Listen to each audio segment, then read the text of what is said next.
अर्थसंग्रह. अर्थसंग्रह ग्रंथामध्ये आज पान नंबर 194, पुष्पिका नंबर 66. ठीक आहे, वाचूया. अर्थवादस्य भेदत्रयम्. अर्थवादस्य भेदत्रयम्. स पुनस्त्रेधा. तदुक्तम्. विरोधे गुणवादस्य धनुवादो वदारिते. भूतार्थवादस्तद्धाना दर्थवादस्त्रिधा मतः. विरोधे गुणवादस्य धनुवादो वदारिते.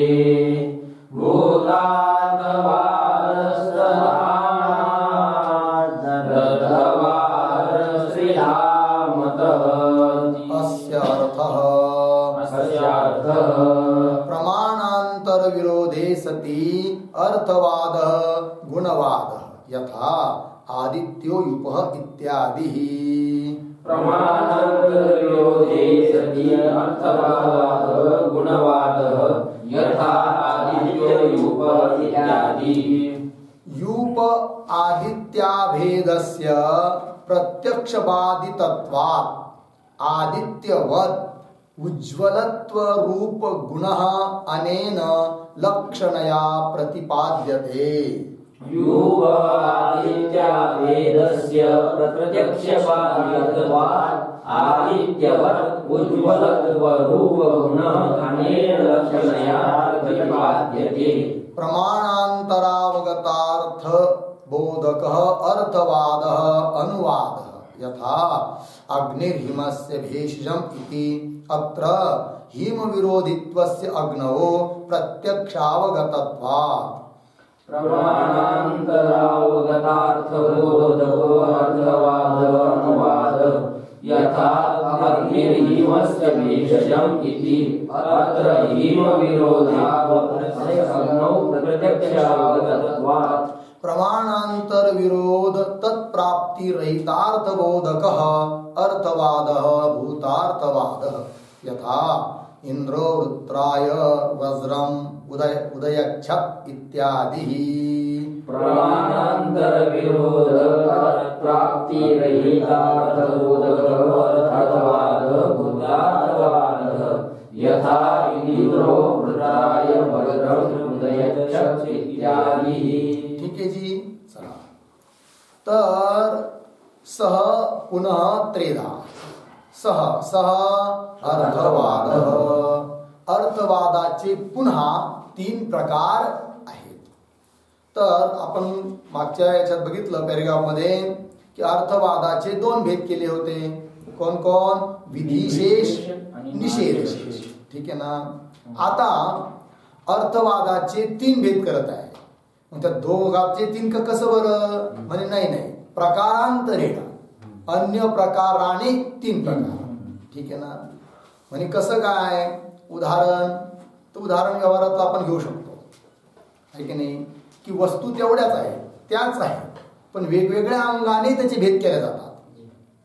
समजा उदाहरणार्थ 10 लोक आहे की नाही. मग त्यात म्हणे आपले 2 विभाग करूया. 2 विभाग कसे? काही मुलं आहेत शाळेत, म्हणजे 5वीचे वेगळे आणि 10वीचे वेगळे. 5वी पर्यंत जेवढे आहेत तो एक गट झाला आणि 6वी पासून 10वी पर्यंत हा एक गट झाला. 10 मुलाची किती विभाग केले? 2.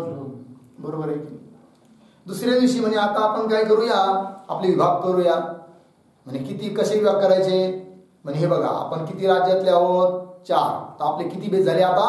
4. मुलं तेच 10च, पण प्रकारांतरेण किती प्रकार झाले आता? 4. 2-3 महाराष्ट्रातले आहे, 2-3 मध्य प्रदेशले, गुजरात मध्ये, आणखीन आंध्र प्रदेशातले, 4 भेद झाले. पुन्हा एक दिवस काय झालं? म्हणजे आता आपले किती भेद होऊ शकतात? म्हणजे आपले 3 भेद. म्हणजे कसं काय? हे बघ, तुम्ही दोघं मराठ्याचे, तुम्ही दोघं ब्राह्मणाचे, तुम्ही दोघं क्षत्रिय वगैरे वगैरे अशा रीतीने भेद केले. मुलं तेच, पण प्रकारांतरेण अन्य प्रकाराने विभाग केल्या जातात. तसं अर्थवाद पण एका रीतीने त्याचे विचार केला तर दोन भेद. कोणते? विधिशेष, निशेष. आता अर्थवाद तोच, पण अन्य प्रकाराने त्याचे किती भेद करायचे? 3. तर ते 3 भेद कोणते आहे ते सांगण्याकरिता एक श्लोक इथं दिला आहे. श्लोक आहे बघा, विरोधे गुणवाद स्यात्. बरोबर. अनुवाद अवधारिते, अवधारिते अनुवाद 2 झाले. विरोधे गुणवाद 1 स्यात्, अवधारिते अनुवाद. ठीक. पुढे तद्हानात् भूतार्थवाद अर्थवाद त्रिधामत. ठीक आहे ना. अशा रीतीने 3 भेद झाले. कोण कोण? गुणवाद, अनुवाद, भूतार्थवाद. आता त्या श्लोकाचा अर्थ स्वतः ग्रंथकार देत आहेत. अर्थ एकदा बघूया आपण ग्रंथानुसारच. ठीक आहे. तर बघा, अस्य अर्थ, अस्य अर्थ, अस्य श्लोकस्य अर्थ. या श्लोकाचा अर्थ देतात. तर पहिलं वाक्य काय होतं जी? विरोधे गुणवाद स्यात्. त्याचं स्पष्टीकरण करतात. प्रमाणांतर विरोधे सती अर्थवाद गुणवाद. हे गुणवादाचं लक्षण झालं. प्रमाणांतर विरोधे सती, अन्य प्रमाणाबरोबर विरोध येत असून जो अर्थवाद आहे, स्तुतीपरक किंवा निंदापरक वाक्य आहे, त्याला गुणवाद असे म्हणतात. ठीक आहे ना. म्हणजे कसं काय? उदाहरणाने समजून सांगत आहे. तर एक वाक्याच्यावर लिहूया आपण. प्रमाणांतरेण, प्रमाणांतरेण प्रत्यक्षादिना विरोधे, विरोधे तस्य अर्थवादः गुणवादः.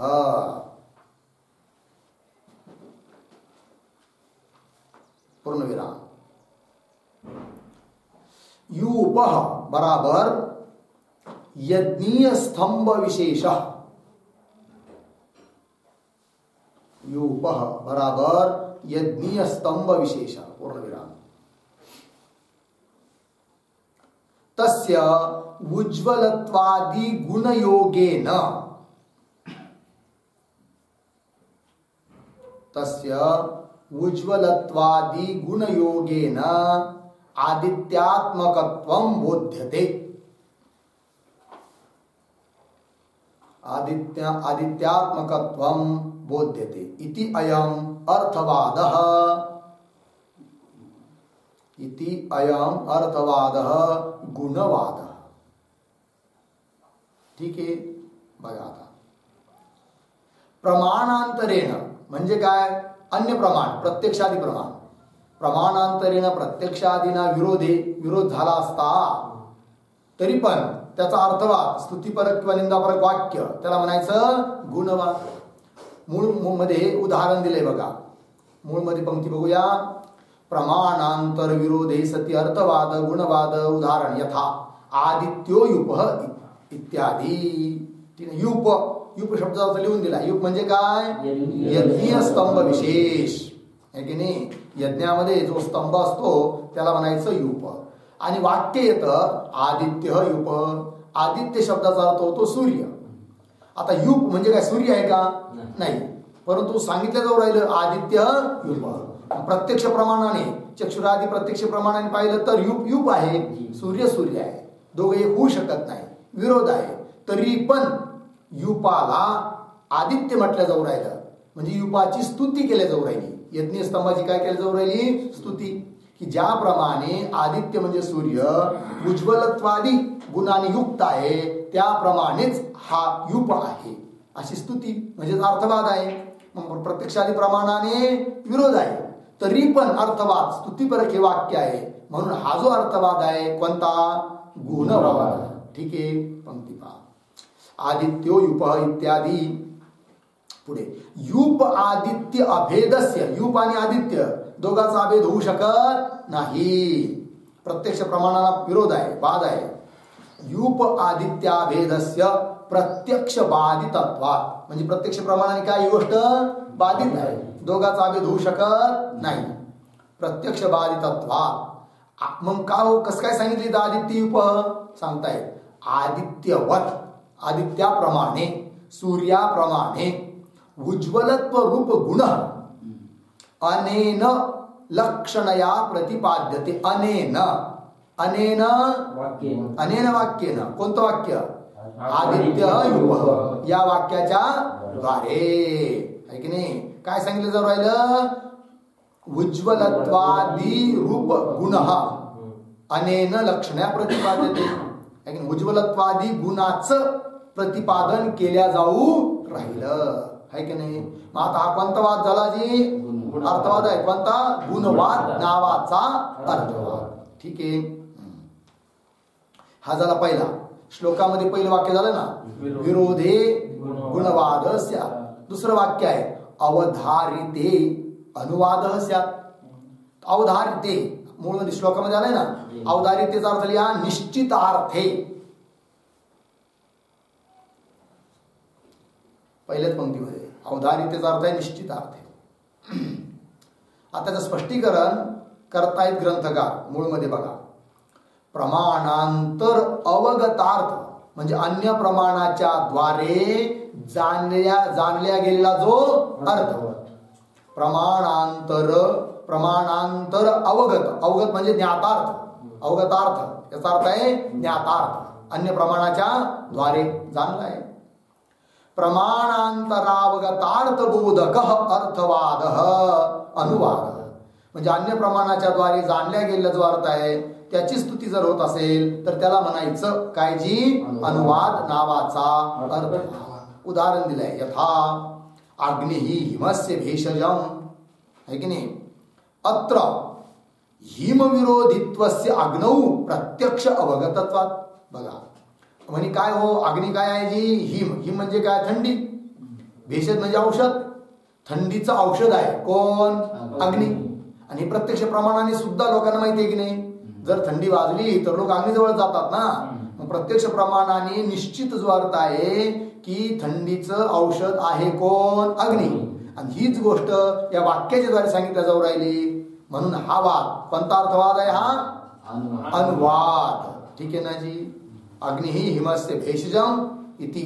अत्र या ठिकाणी हिमविरोधित्वस्य.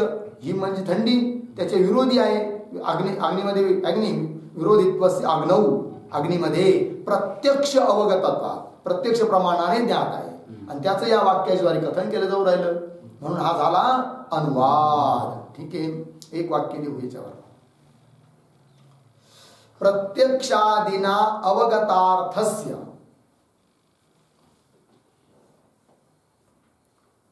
प्रत्यक्षादिना अवगतार्थस्य यह बोधकः यह बोधक सह अर्थवादः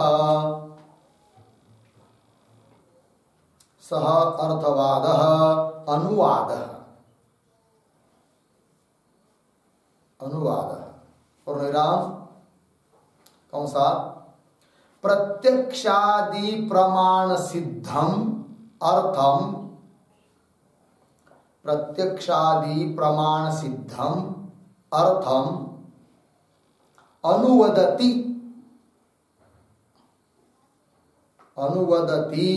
इति अनुवादः. पूर्णविराम कंस बंद. यथा अग्निर्हिमस्य इत्यादि.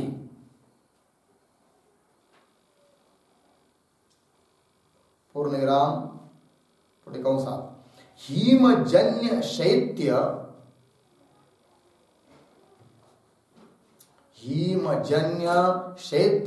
अपनोदनाय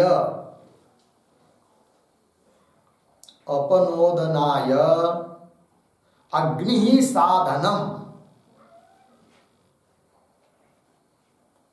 साधनम इति लोकतः सिद्धम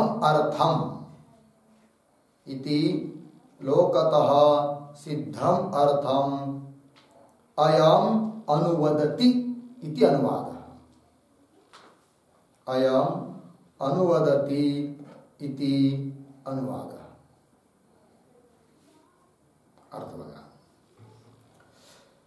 प्रत्यक्षादीना अवगतार्थस्य प्रत्यक्षादी प्रमाणाच्या द्वारे अवगत जो अर्थ आहे, ज्ञात जो अर्थ आहे, त्या अर्थाचा बोधक जो अर्थवाद त्याला म्हणायचं अनुवाद. ठीक.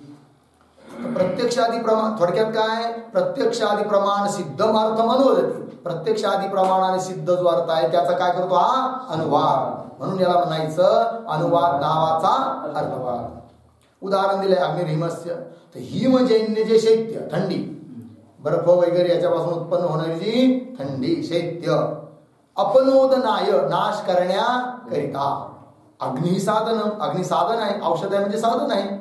इति ही गोष्ट लोकतः सिद्धम लोकाच्या द्वारे लोकांमध्ये प्रसिद्ध आहे. सिद्धम अर्थम सिद्ध अर्थाचाच अयम अनुवदती इति अनुवाद. म्हणून याला काय म्हणायचं जी अनुवाद.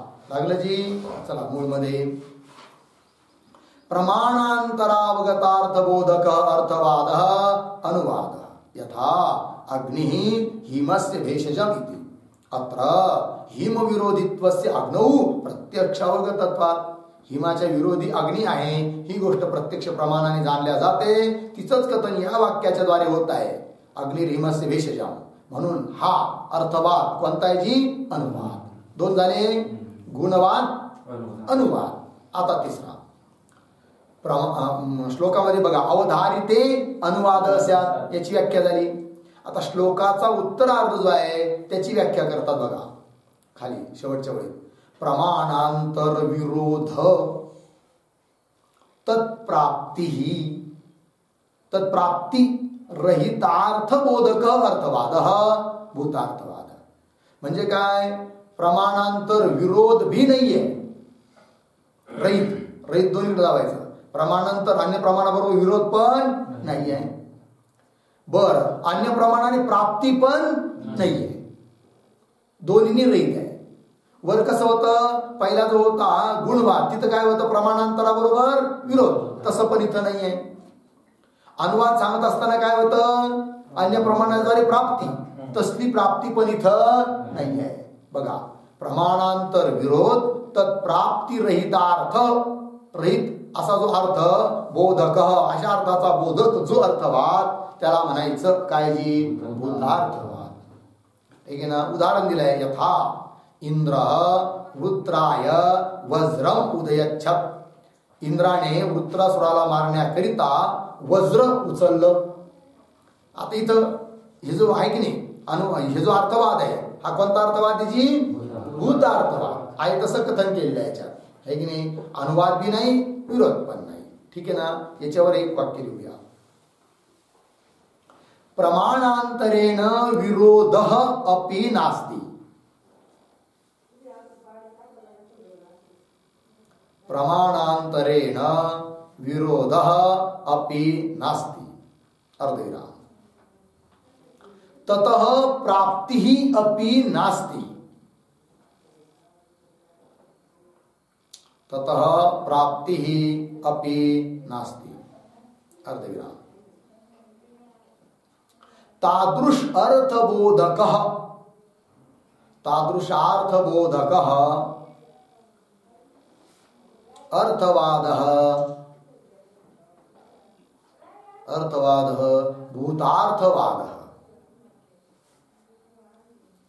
भूतार्थवादः पूर्णविराम. भूतम बराबर सिद्धम, अर्थम वदति, सिद्धम अर्थम वदति इति भूतार्थवादः.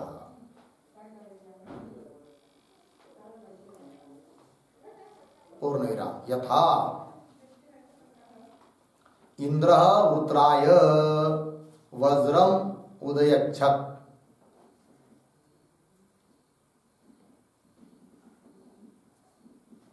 अर्थ काय त्याचा, इंद्राने वृत्रासुराला मारण्याकरिता वज्र उचलले. झालं. अर्थ बघूया. प्रमाणांतरेण विरोध अपि नास्ति. अन्य प्रमाणाबरोबर विरोध पण नाही. तत म्हणजे अन्य प्रमाणतः प्राप्ती अपि नास्ति. तादृश अर्थबोधक अर्थवाद, अशा प्रकारच्या अर्थाचा बोध करविणारा जो अर्थवाद त्याला म्हणतात भूतार्थवाद. भूतम शब्दाचा अर्थ होतो सिद्धम. सिद्धम अर्थ मोदती, जो सिद्ध अर्थ आहे तसा अर्थ आहे, त्याचं कथन करतो त्याला म्हणायचं काय जी भूतार्थवाद. झालं. चला मूळमध्ये प्रमाणांतर विरोध तत्प्राप्तिरहितार्थबोधक अर्थवाद भूतार्थवाद. यथा इंद्रो वृत्राय वज्र उदयच्छत इत्यादी. झालं. जो श्लोक होता एकदम सुरुवातीला आलेला, विरोधे गुणवाद स्यात्, बरोबर. अवधारिते अनुवाद स्यात्, पूर्वार्ध झालं. उत्तरार्ध पहा. भूतार्थवाद तदहानात आम्हाला केला होता. तदहानात भूतार्थवाद अर्थवाद त्रिधामत असे अर्थवाद किती झाला? 3 प्रकारचा. तिथे एक शब्द आला होता या श्लोकात तदहानात. तदहानात हे काय आहे तर लिहू थोडे एक वाक्य.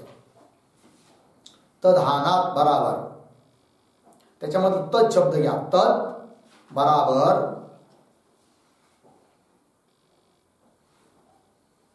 विरोध अर्धविराम अवधारित हानात बराबर रहितत्वात. रहितत्वात पूर्णविराम.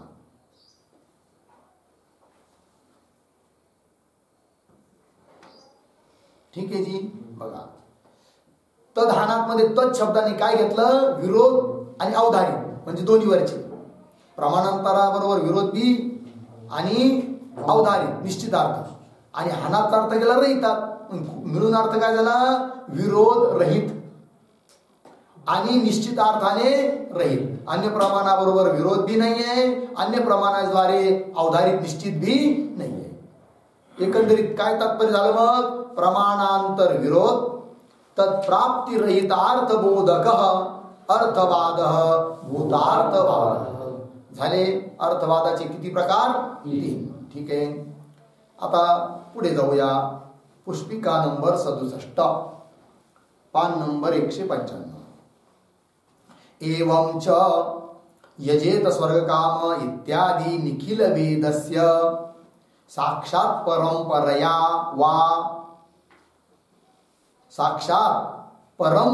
वा यागादि धर्म प्रतिपादकत्वं सिद्धम. वाचा. एवं च यजेत स्वर्गकाम इत्यादि निखिल वेदस्य साक्षात् परंपरया वा यागादि धर्म प्रतिपादकत्वं सिद्धम. सोऽयं धर्मः यदुद्दिश्य विहितः तदुद्देशेन क्रियमाणः तद्धेतुः. सोऽयं धर्मः यदुद्दिश्य विहितः तदुद्देशेन क्रियमाणः तद्धेतुः. ईश्वरार्पण बुद्ध्या क्रियमाणः तु निश्रेयस हेतुः. ईश्वरार्पण बुद्ध्या क्रियमाणः तु निश्रेयस हेतुः. न च तदर्थ न च तद अर्पण बुद्ध्या अनुष्ठाने प्रमाणाभावः. न च तदर्पण बुद्ध्या अनुष्ठाने प्रमाणाभावः. यत्करोषि यदश्नासि यज्जुहोषि ददासि यत्तपस्यसि कौन्तेय तत्कुरुष्व मदर्पणम् इति भगवद्गीता स्मृतेः एव प्रमाणत्वात्. यत्करोषि यदश्नासि यज्जुहोषि ददासि यत्तपस्यसि कौन्तेय तत्कुरुष्व मदर्पणम् इति भगवद्गीता स्मृतेः प्रमाणत्वात्. स्मृतिचरणे तत्प्रामाण्यस्य श्रुतिमूलकत्वेन व्यवस्थापनात् इति शिवम्. श्रुतिचरणे तत्प्रामाण्यस्य श्रुतिमूलकत्वेन व्यवस्थापनात् इति शिवम्. ठीक आहे. चला अर्थ. एवं च अशा रीतीने यजेत स्वर्ग काम इत्यादी उदाहरण म्हणून वेदाचे एक वाक्य दिलं.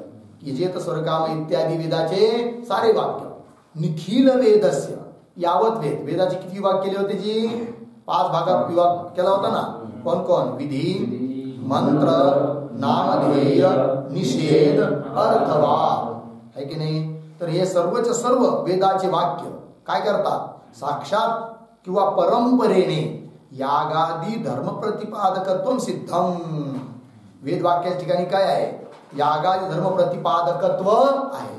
भले वेदाचे काही वाक्य साक्षात यागादी धर्म म्हणजे यागादी क्रिया त्याचं साक्षात प्रतिपादन करतात, काही परंपरेने करतात. पण करतात तर प्रतिपादन कशाचं, यागादी धर्माचंच प्रतिपादन करतात. ठीक आहे, असं आहे. निखिल वेदस्य म्हटलं इथं, इत्यादी निखिल वेदस्य. लिहू थोडस याच्यावर जरा. विधी मंत्र नामधेय, विधी मंत्र नामधेय निषेध अर्थवादात्मकस्य, निषेध अर्थवादात्मकस्य सर्वस्य वेदस्य, सर्वस्य वेदस्य प्रयोजनवत् अर्थ पर्यवसायित्वं भवति. प्रयोजनवत् अर्थ पर्यवसायित्वं भवति. पूर्णविराम. प्रयोजनवद् अर्थः यागादिः एव. प्रयोजनवद् अर्थः यागादिः एव. पूर्णविराम. नंबर 1, साक्षात् विधिभागस्य, साक्षात् विधिभागस्य प्रयोजनवत् अर्थविधानेन, प्रयोजनवत् अर्थविधानेन अर्थवत्वम्, अर्थवत्वम् झालं. नंबर 2, परंपरया, परंपरया मंत्राणां, परंपरया मंत्राणां प्रयोग समवेत अर्थ स्मारकत्वेन, प्रयोग समवेत अर्थ स्मारकत्वेन. ठीक, चला. नंबर 3, नामधेयानां,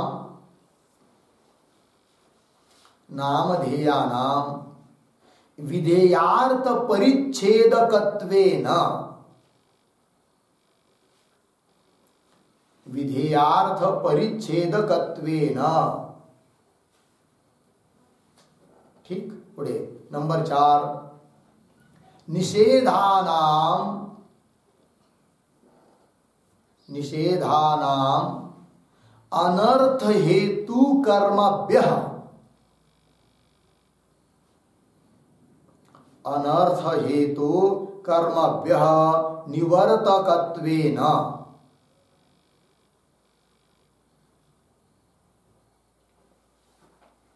अनर्थ हेतु कर्मभ्यः निवर्तकत्वेन. झालं. 5, अर्थवादानां,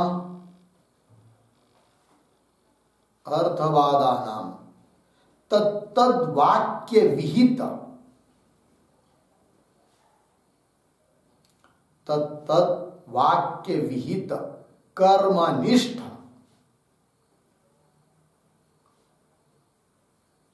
कर्मनिष्ठ प्राशस्त्य ज्ञान जनकत्वेन, प्राशस्त्य ज्ञान जनकत्वेन परंपरया अर्थवत्वम्.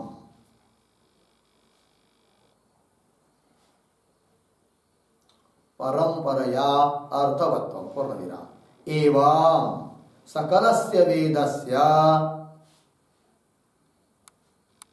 एवं सकलस्य वेदस्य यागादि धर्म प्रतिपादकत्वम्, यागादि धर्म प्रतिपादकत्वं सिद्धं भवति.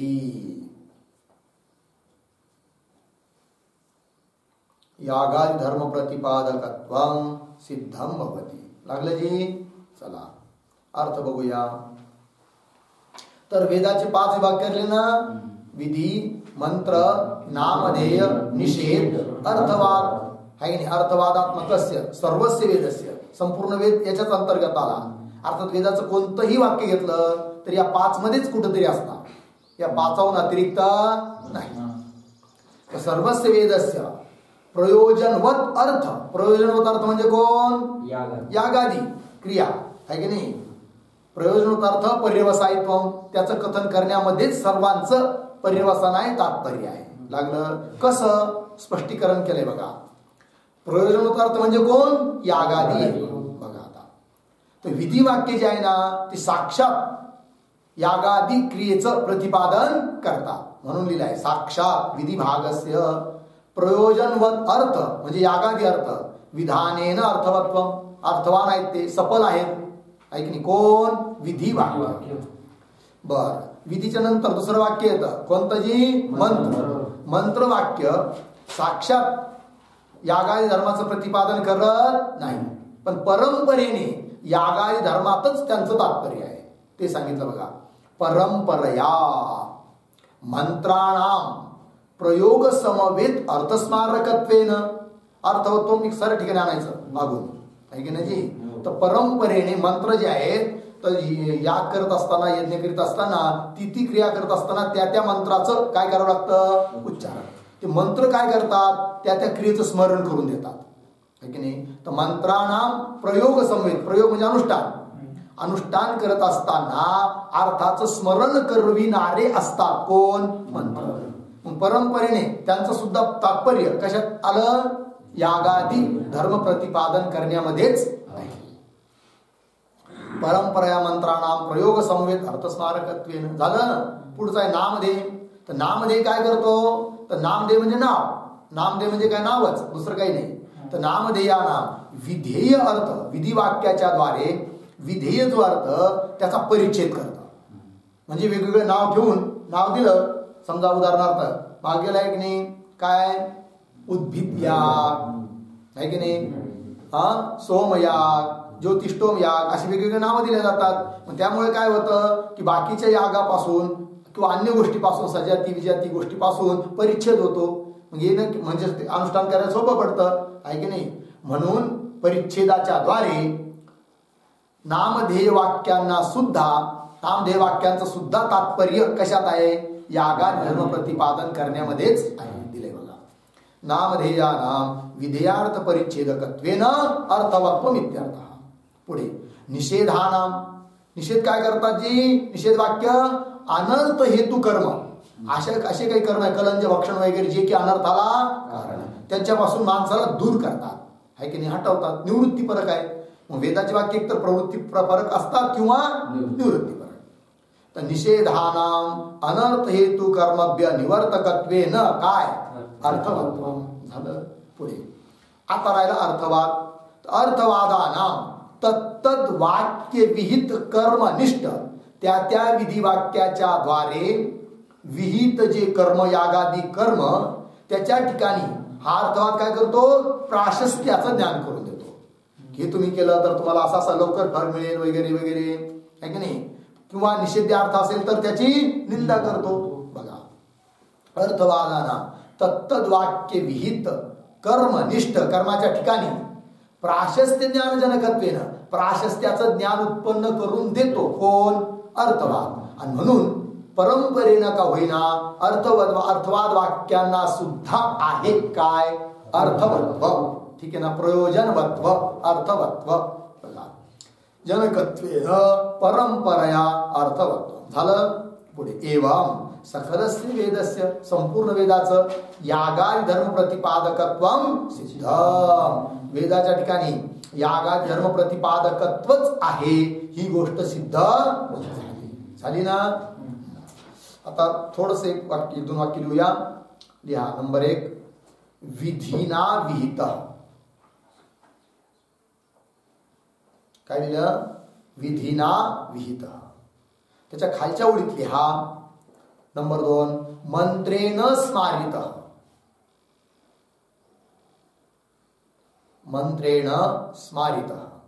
त्याच्या खालच्या ओळीत लिहा नामध्येयेन परिच्छिन्न.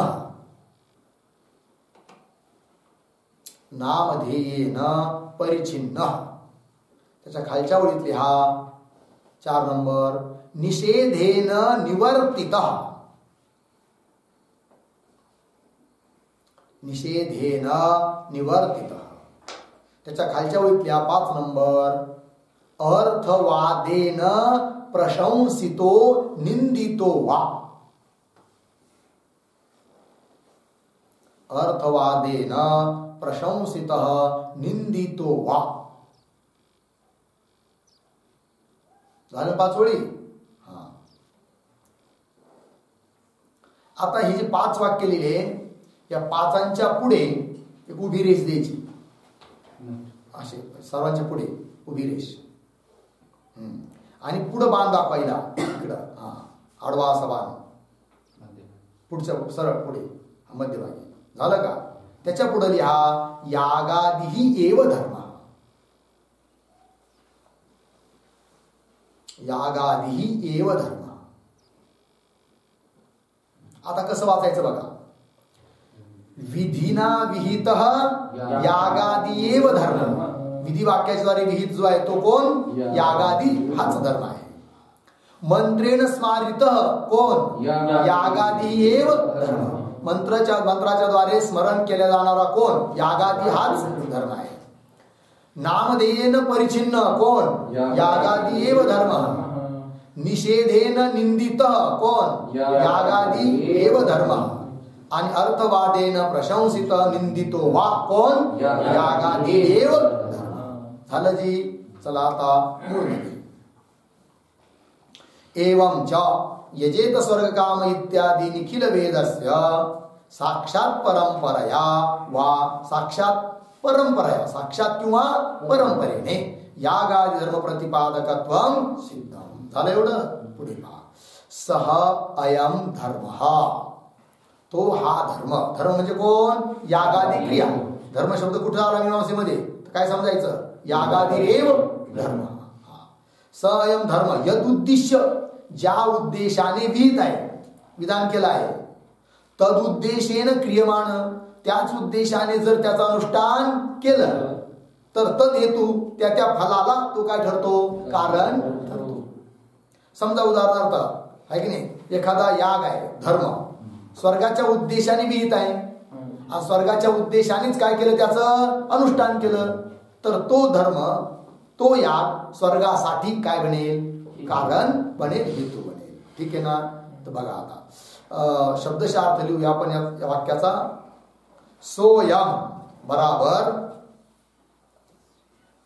सोयम प्रतीक आहे बराबर वेद प्रतिपादित यागादि धर्म. वेद प्रतिपादित यागादि धर्म अर्धविराम. यद उद्दिश्य प्रतीक है. यद उद्दिश्य बराबर यद फलोद्देशेन.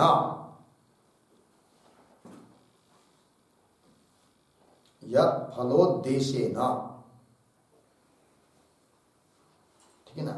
विहित पुढे तद उद्देशेन प्रतीक. तद उद्देशेन बराबर तत्त फलोद्देशेन. तत्त फलोद्देशेन क्रियमाण. क्रियमाण बराबर अनुष्ठीयमान. अनुष्ठीयमान तद हेतु. तद हेतु बराबर तत्फल हेतु भवति इत्यर्थः.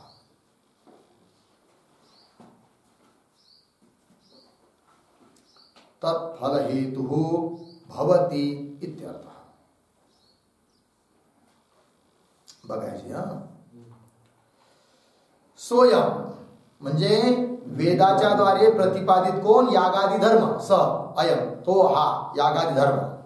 यद उद्दिश्य मूळ मध्ये पंक्ती आहे ना. यद उद्दिश्य म्हणजे ज्या फलाच्या उद्देशाने विहित आहे ज्या फलाकरिता त्याचं विधान झालेलं आहे. तद उद्देशेन, तत्फलोद्देशेन, त्या फलाच्या उद्देशाने क्रियमाण. क्रियमाण म्हणजे अनुष्ठीयमान, त्याचं अनुष्ठान केलं तर तो काय म्हणतो मग तद हेतू म्हणजे तत्फल हेतू, त्या फलाकरता तो कारण ठरतो. झालं की नाही? चला मग म्हणे का हो, समजा यागादी धर्म वगैरे त्या फलाच्या उद्देशाने म्हणजे सकाम भावनेने त्याचं अनुष्ठान केलं नाही. उग समजा वेदाची आज्ञा आहे म्हणून अनुष्ठान केलं, कारण वेद काय आहे? ईश्वर वाक्य आहे की नाही? वेद आहे तो, आहे की नाही? अपौरुषेय वाक्य आहे वेद, सर्वांच्या कल्याणासाठी आहे. आणि मग त्याने सांगितलं आहे वेदाने म्हणून आपण अनुष्ठान केलं पाहिजे. पण त्याच्यापासून मला स्वर्ग नको, काही नको, अशा भावनेने जर अनुष्ठान केलं तर काय होईल हो? म्हणजे यालाच म्हणतात निष्कामतेने अनुष्ठान. आणि निष्कामतेने अनुष्ठान केलं तर तोच यागादी धर्म अंतःकरण शुद्धीच्या द्वारे मोक्षाला कारण ठरतो असं सांगत आहे. ईश्वरार्पण बुद्ध्या क्रियमाण तू, ईश्वरार्पण बुद्धीने जर त्याचं अनुष्ठान केलं तर निश्रेयस हेतू. निश्रेयस हेतूचा अर्थ आहे मोक्ष हेतू, मोक्षाला कारण आहे.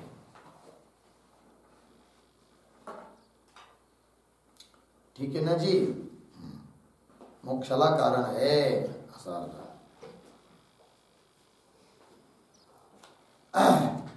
आता म्हणे का हो, ठीक आहे तुम्ही म्हणतायत की बुवा निष्काम भावनेने किंवा ईश्वरार्पण बुद्धीने, ईश्वरार्पण बुद्धीने करणं म्हणजे निष्काम भावनेने करणं आहे अनुष्ठान. तसं जर केलं तर तो मोक्षाला कारण ठरतो. परंतु याच्याकरता प्रमाण काय? की जसं स्वर्गाधिकाच्या उद्देशाने याग केला तर स्वर्ग भेटतो, याकरिता काय आहेत? प्रमाण आहेत. तसं इथं काहीतरी प्रमाण असलं पाहिजे, आहे की नाही? प्रमाण काय? तर प्रमाण दिल्या जात आहे. नच तद अर्पण बुद्ध्यानुष्ठाने प्रमाणाभाव, आहे की नाही? तद अर्पण बुद्धीने, ईश्वरार्पण बुद्धीने अनुष्ठान करण्याकरिता प्रमाणाचा अभाव आहे असं कोणी समजू नये. आणि काय प्रमाण आहे? ठीक आहे ना? तर नच तद, ही पंक्ती आहे ना, याची अवतरणिका म्हणून एक पंक्ती लिहा थोडीशी. ननो तत्तत् फलजनकत्वे,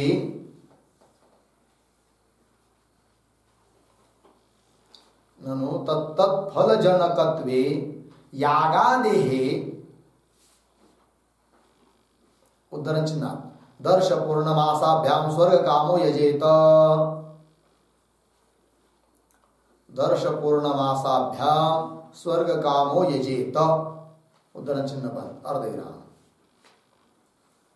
पुन्हा उद्धरण चिन्ह, चित्रया यजेत पशुकामः.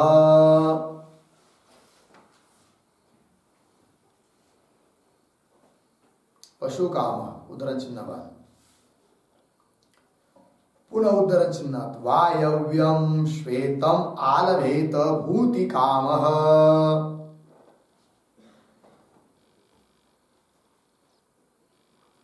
उद्धरण चिन्ह बंद. इत्यादीनी वेदवाक्यानि, इत्यादीनी वेदवाक्यानि प्रामाण्यानि उपलभ्यन्ते, प्रामाण्यानि उपलभ्यन्ते, पूर्णविराम. ईश्वरार्पण उद्देशेन अनुष्ठानाय, ईश्वरार्पण उद्देशेन, ईश्वरार्पण उद्देशेन, ईश्वरार्पण उद्देशेन संधी, उद्देशेन अनुष्ठानाय प्रमाणम न उपलभ्यते, प्रमाणम न उपलभ्यते इति आशंकते न च इति आशंकते न च इति. ठीक आहे जी. चला, मूळ मध्ये न च इत्यादी पंक्तीच्या द्वारे पूर्व पक्षी शंका करतो आहे. त्या शंकेचं काय स्वरूप आहे ते तुम्हाला इथे लिहून दिलं. काय म्हणतात बघा, ननु तत्तत् फलजनकत्वे, त्या फलाला उत्पन्न करण्याकरिता प्रमाण भेटतं. उदाहरण, दर्श पूर्णमासाभ्याम स्वर्ग कामो यजेत, ज्याला स्वर्गाची कामना आहे, स्वर्ग फळ पाहिजे आहे, त्याने दर्श पूर्णमास नावाचा याग करावा, प्रमाण आहे. चित्रया येजे तर पशु काम, ज्याला पशुरूप ऐश्वर्य पाहिजे त्याने काय करावा, चित्र नावाचा याग करावा. वायव्यम श्वेतम आलवेत भूती काम, ज्याला ऐश्वर्य पाहिजे त्याने वायव्य वायुदेवता याग करावा. इत्यादीनी वेदवाक्यानी प्रामाण्याने उपलब्धते, त्या त्या फलाकरिता ती वेदाची वाक्य प्रमाण म्हणून उपलब्ध होतात. आणि तुम्ही काय सांगू राहिले आता की ईश्वर अर्पण बुद्धीने जर त्या यागाचं धर्माचं अनुष्ठान केलं तर मोक्षाला कारण होतो. पण याच्याकरिता सुद्धा काय असलं पाहिजे, प्रमाण असलं पाहिजे. प्रमाण तर दिसत नाही, कसं काय तुम्ही सांगत आहात. पूर्व पक्षाचं शंका लागलं. चला मूळमध्ये न च तदर्पण बुद्ध्या अनुष्ठाने, तदर्पण बुद्ध्या, तदर्पण तद ईश्वर अर्पण बुद्ध्या अनुष्ठाने प्रमाणाभाव आहे की नाही. न प्रमाणाचा अभाव नाही आहे. तदर्पण बुद्ध्या अनुष्ठाने प्रमाणाभाव. काय प्रमाण आहे तर गीतेचं प्रमाण देतात. यत भगवान सांगतायत अर्जुनाला की यत करोशी यदश्नासी यज्जुहोसी ददासी यत, जो तू करत आहेस, जो खात आहे, जे काही खात आहेस, जे काही हवनादिक करत आहेस, यत ददासी, जे काही दान वगैरे करत आहेस, यत तपस्सीसी, जे काही तप वगैरे करत आहेस, हे कौंतेय, हे अर्जुन, तत् मदर्पणम कुरुष्व, ते सर्व तू मला अर्पण कर.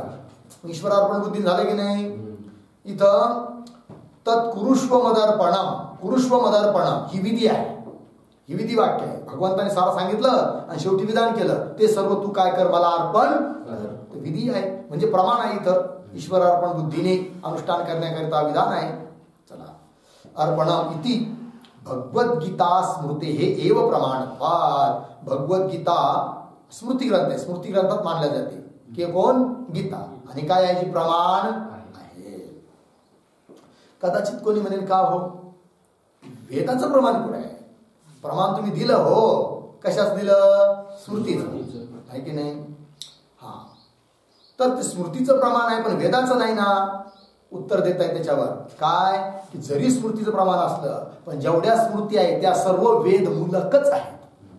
जरी वेदवाक्य आज उपलब्ध नसलं तर ज्या अर्थी स्मृती ग्रंथ सांगितलेला आहे त्या अर्थी नक्कीच कुठंतरी वेदवाक्याचं प्रमाण असलंच पाहिजे.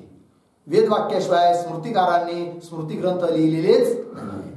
ते दिले बघा, स्मृतीचरणे तत्प्रामाण्यस्य श्रुतिमूलक घेतलं म्हणजे स्मृतीचरणे हे काय आहे हो, आहे की नाही. तर एक वाक्य लिहा,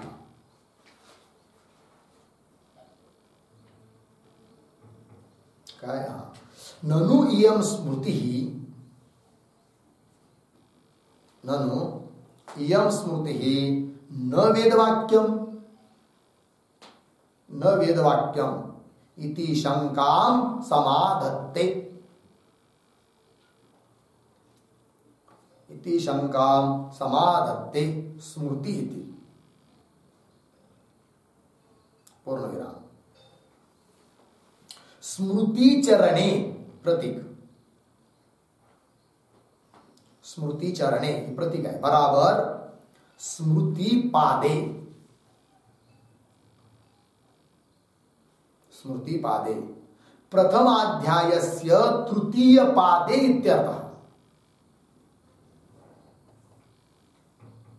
प्रथमाध्यायस्य तृतीय पादे इत्यर्थः पूर्णविराम. तत्र सर्वासां स्मृतीनां, सर्वासां स्मृतीनां पुढे उदाहरणचिन्हात अपि वा कर्तृसामान्यात् सूत्र आहे. अपि वा कर्तृसामान्यात् उदाहरणचिन्ह बाद इत्यादि सूत्रेण, इत्यादि सूत्रेण श्रुतिमूलकत्वेन प्रामाण्यम,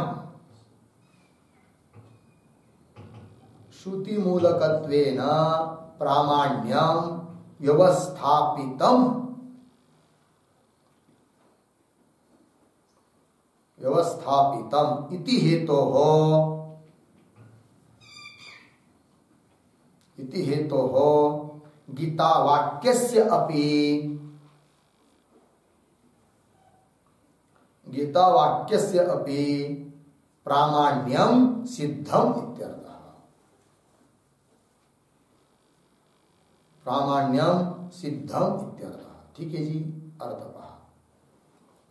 ननु इयम स्मृति, पूर्व पक्ष शंका करतो की ननु इयम स्मृती न वेदवाक्यम, हे जे तुम्ही प्रमाण दिलं ना यत करोषि यदश्नासी, हे काय जे स्मृती वाक्य आहे, काय नाही आहे, श्रुती नाही आहे, वेदवाक्य नाही आहे. तिसरे समाधान देतात स्मृती चरणे असं प्रतीकाला आहे शेवटच्या वाक्यात, स्मृती चरणे तत्प्रामाण्यस्य श्रुतीमूलकत्वेन व्यवस्थापनात असलेले की नाही. स्मृती चरण म्हणजे काय जी, स्मृतीपाद, पादाचं नाव आहे स्मृतीपाद. कुठला पाद आहे तो, पहिल्या अध्यायाचा तिसरा पाद. म्हणजे पहिला अध्याय कुठला, तर जैमिनी प्रणित द्वादशाध्यायात्मक जो ग्रंथ जैमिनी शास्त्र, त्याच्यातील पहिल्या अध्यायाचा तिसरा पाद, त्याचं नाव आहे स्मृतीपाद. आणि तिथं हा विषय झालेला आहे कोणता, की जेवढे काही स्मृती ग्रंथ आहेत ते सर्व वेदमूलकच आहे, या गोष्टीची सिद्धी तिथं केलेली आहे. असं स्मृतीपादे प्रथमाध्यायस्य तृतीय पादे इत्यर्थ. तत्र त्या ठिकाणी सर्वासां स्मृतीना, सारेचे सारे स्मृती ग्रंथ अपिवा कर्तृसामान्यात इत्यादी सूत्रांच्या द्वारे श्रुतीमूलकत्वेन, श्रुतीमूलक आहेत ते सर्व स्मृती ग्रंथ म्हणून ते प्रमाण आहे की नाही. श्रुतीमूलकत्वेन प्रामाण्यम व्यवस्थापितम इति हेतोः, या कारणाने गीता वाक्यस्यपि प्रामाण्यम सिद्धम, गीता वाक्य सुद्धा काय आहे जी, प्रमाण आहे. चला मूळमध्ये स्मृती चरणे तत्प्रामाण्यस्य, तत्प्रामाण्यस्य तत् स्मृती प्रामाण्यस्य श्रुतीमूलकत्वेन, स्मृतीमध्ये जे प्रामाण्य आहे ते का बरं, श्रुतीमूलक आहे म्हणून. जर श्रुतीला आधार न घेता एखाद्याने ग्रंथ लिहिला आणि त्याला तो स्मृती ग्रंथ असं जरी नाव देत असला तरी ते काही प्रमाण होऊ शकत नाही. तोच ग्रंथ प्रमाण आहे, तीच स्मृती प्रमाण आहे की जी वेदमूलक आहे. ठीक आहे ना जी.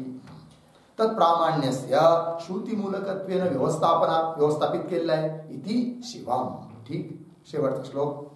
बालानां सुखबोधाय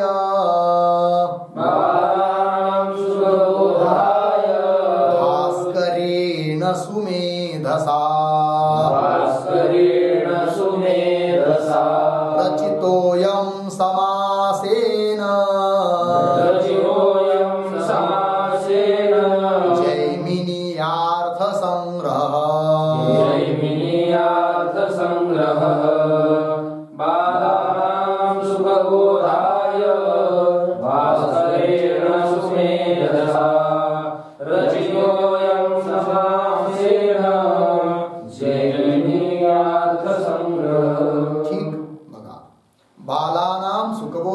भास्करेण सुमेधसा रचितः अयम समासेन जैमिनीयार्थ संग्रह. अन्वय. सुमेधसा भास्करेण बालानां सुखबोधाय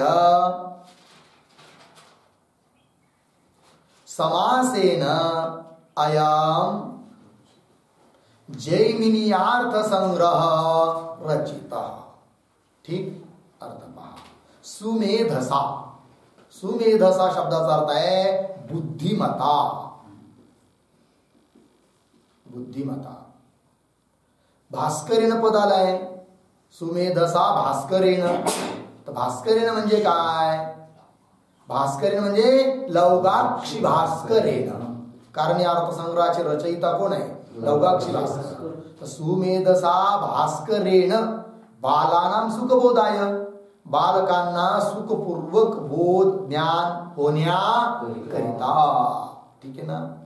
काय केलं, समासेन, समासेन संक्षेपेन, थोडक्यामध्ये अयम हा जैमिनीयार्थ संग्रह रचित, रचित निर्माण केला, अर्थसंग्रह नावाचा ग्रंथ. काय आहे पण हा जैमिनीय, म्हणजे जैमिनी ऋषी प्रणित जे शास्त्र आहे त्या शास्त्रात सांगितलेले जे सिद्धांत आहे त्या सिद्धांतांचं ज्ञान करून देण्याकरिता जैमिनी शास्त्रामध्ये प्रवेश होण्याकरिता हा छोटासा अर्थसंग्रह नावाचा ग्रंथ लौगाक्षी भास्कर नावाच्या पंडिताने निर्माण केलेला आहे. इति श्री महामहोपाध्याय लौगाक्षी भास्कर विरचित पूर्वमीमांसा अर्थसंग्रह नामकम प्रकरणम समाप्तिम अगात. ठीक आहे. अशा रीतीने महामहोपाध्याय या पदव्या आहेत. जसं शास्त्री आचार्य वगैरे या पदव्या असतात की नाही, महामंडलेश्वर, तशा या पदव्या आहेत पूर्वीच्या काळातल्या. महामहोपाध्याय असे असणारे कोण? लौगाक्षी भास्कर. लौगाक्षी त्यांचं कुळ आहे, तर गोत्र आहे. तर लौगाक्षी भास्कर यांच्याद्वारे विरचित निर्माण केल्या गेलेला पूर्वमीमांसा शास्त्राच्या संबंधी अर्थसंग्रह नावाचा एक प्रकरण ग्रंथ समाप्ती अगात समाप्त झाला आहे. सुरुवातीचा श्लोक वाचूया. वासुदेवं रमाकांतं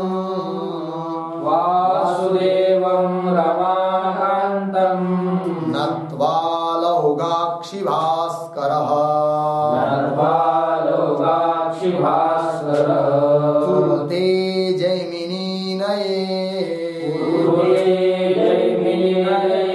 प्रवेशायार्थसंग्रहम् वासुदेवं रमाकान्तं नत्वा लौगाक्षी भास्करः कुरुते जैमिनीनये प्रवेशायार्थसंग्रहम्.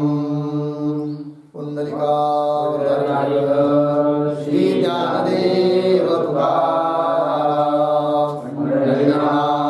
भगवान की जय. माऊली ज्ञानेश्वर महाराज की जय.